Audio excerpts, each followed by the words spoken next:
Assalamualaikum warahmatullahi wabarakatuh. Saya Fernanda Deska Wicaksana dari kelas 12 MIPA 2 absen 12 akan menjelaskan kebijakan ekonomi dan kebijakan politik. Pertama-tama saya akan menjelaskan kebijakan ekonomi tentang gerakan A-Saat. Nah, apa itu gerakan A-Saat? Gerakan A-Saat merupakan program ekonomi yang diinisiasi oleh A-Saat pada tahun 1956. Tujuan dari program A-Saat adalah meningkatkan produktivitas pengusaha pribumi dan melindungi mereka dari dominasi ekonomi asing serta keturunan Cina.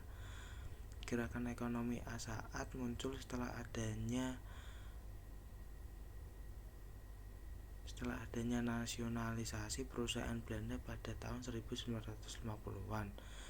Dalam perkembangannya, program ekonomi A-Saat menimbulkan diskriminasi terhadap keturunan Cina di Indonesia. Nah, latar belakang gerakan ekonomi A-Saat sendiri yaitu pembatalan kesepakatan Konferensi Meja Bundar atau KMB, menimbulkan permasalahan terkait modal Belanda di Indonesia. Oleh sebab itu muncul kekhawatiran terhadap pemodal dari Belanda. Mereka kemudian menjual asetnya kepada pengusaha keturunan Cina di Indonesia. Menanggapi persoalan itu, Mr. A-Saat kemudian menyatakan perlunya pemerintah Indonesia mengeluarkan peraturan yang melindungi pengusaha nasional atau pribumi. Pernyataan Mr. A-Saat tersebut dikemukakan pada tanggal 19 Maret tahun 1956 saat menghadiri Kongres Nasional Importer Indonesia di Surabaya. Munculnya gerakan A-Saat sendiri, hal itu dilakukan oleh para pengusaha pribumi karena pemerintah belum bisa membuat keputusan yang tepat. Oleh karena itu, dibentuklah suatu wadah atau organisasi perjuangan yang disebut dengan Badan Perjuangan KEN-C. Wadah perjuangan tersebut kemudian dikenal dengan gerakan A-Saat yang diambil dari nama Mr. A-Saat. Nah, kegagalan dari gerakan tersebut ini menimbulkan reaksi negatif yang memunculkan golongan pembenci kalangan keturunan Cina. Munculnya kerusuhan dan sentimen negatif terhadap keturunan Cina ini menjadi kegagalan gerakan A-Saat itu sendiri. Itulah sebabnya gerakan A-Saat tidak berhasil di Indonesia. Nah, selanjutnya saya akan menerangkan tentang gerakan Benteng. Gerakan Benteng yaitu sistem ekonomi gerakan yang kebijakan yang dicetuskan oleh Sumitro Djahadikusumo. Saat itu perekonomian Indonesia tidak stabil setelah Belanda hengkang dari tanah air. Sebelum lagi Indonesia harus menanggung utang Hindia Belanda sesuai dengan kesepakatan Konferensi Meja Bundar atau KMB. Indonesia juga masih dilanda konflik berkepanjangan pasca agresi militer Belanda. Pemerintah dihadapkan dengan beberapa pemberontakan di dalam negeri. Tujuan dilaksanakannya sistem ekonomi gerakan Benteng sendiri adalah tentulah untuk memberikan kemudahan bagi pengusaha pribumi dalam menjalankan bisnis.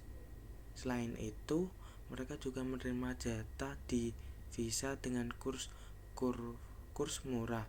Kedua kebijakan ekonomi dilakukan dengan pemberian kredit modal pada pengusaha yang selama ini sulit memperoleh pinjaman dari lembaga pendanaan seperti bank. Namun, kebijakan ekonomi Benteng sendiri gagal dikarenakan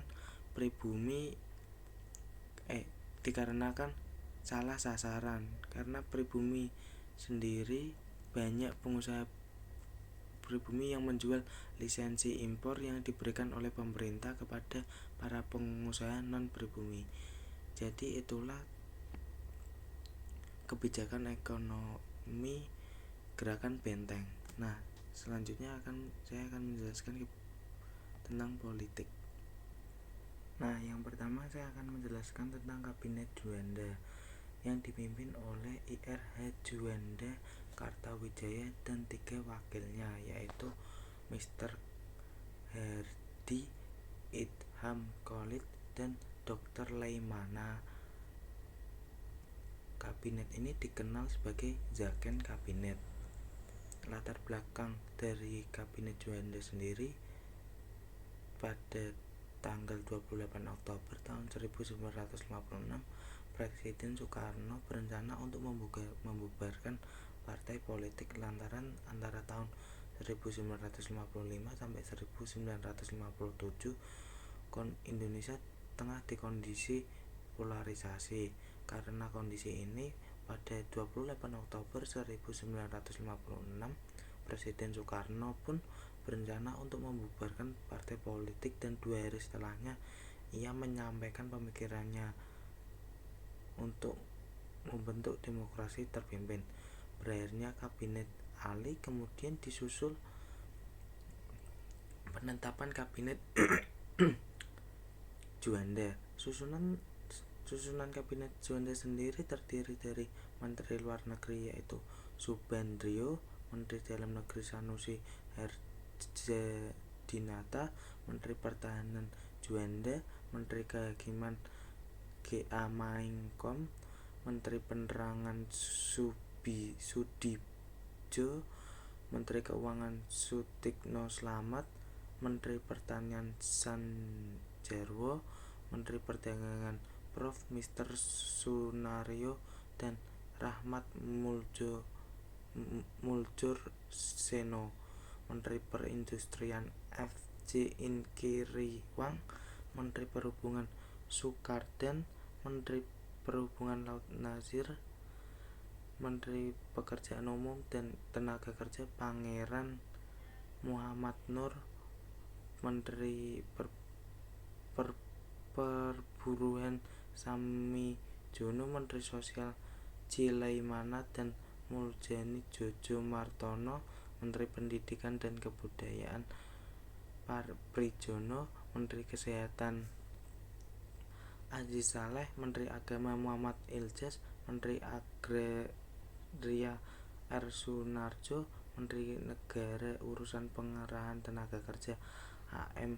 Hanafi, Menteri Negara Urusan Veteran Khoirul Saleh, Menteri Negara Hubungan Antar Daerah F.L. Tobing, Menteri Negara Urusan Stabilisasi Ekonomi Suprajogi, Menteri Negara Urusan Kerjasama Sipil Militer Wahid Wahab, Menteri Negara Urusan Transmigrasi F.L. Tobing, Menteri Negara A.M. Hanafi, Menteri Negara Muhammad Yamin.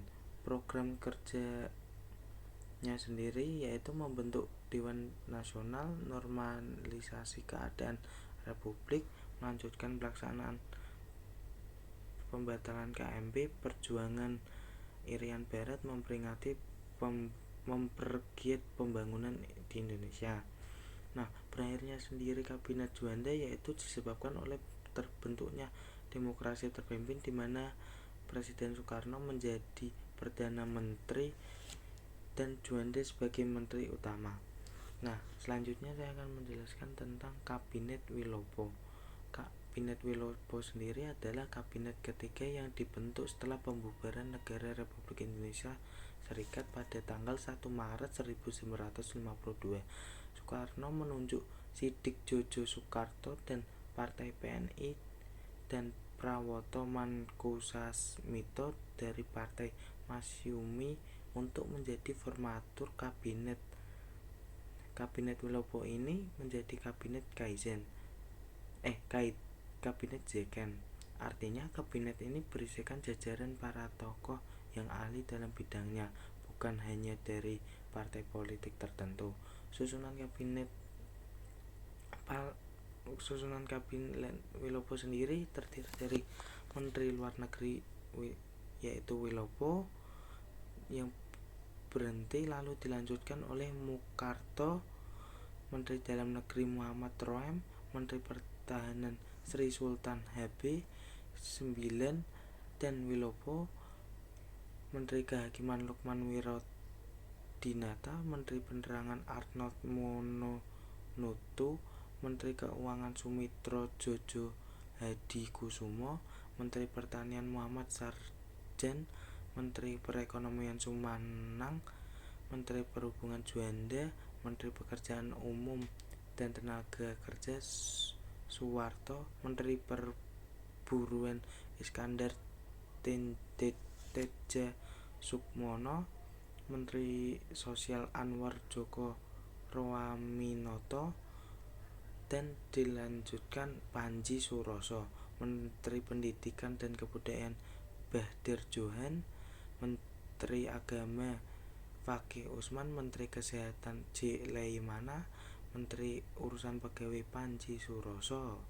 Nah, program kerja Kabinet Wilopo sendiri yaitu organisasi negara melaksanakan pemilihan umum untuk konstitusi dan dewan-dewan daerah menyelesaikan penyelenggaraan dan mengisi otonomi daerah, menyederhanakan organisasi pemerintahan pusat, kemakmuran, memajukan tingkat penghidupan rakyat dengan mempertinggi produksi nasional terutama bahan makanan rakyat, melanjutkan usaha perubahan agrarian di keamanan, menjalankan segala sesuatu untuk mengatasi masalah keamanan dengan kebijakan sebagai negara hukum dan menyempurnakan organisasi alat-alat kekuasaan negara serta memperkembangkan negara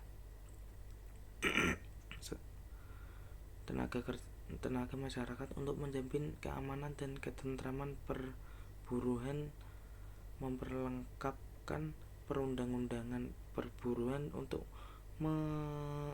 meninggikan derajatnya kaum buruh guna menjamin produksi nasional, pendidikan dan pengajaran, mempercepat usaha-usaha perbaikan untuk pembaruan pendidikan dan pengajaran. Nah, penyebab jatuhnya Kabinet Wilopo dikarenakan dianggap bersalah atas penyelesaian persoalan tanah perkebunan di Sumatera Utara milik modal asing. Sekian, terima kasih penjelasan dari saya. Wassalamualaikum warahmatullahi wabarakatuh.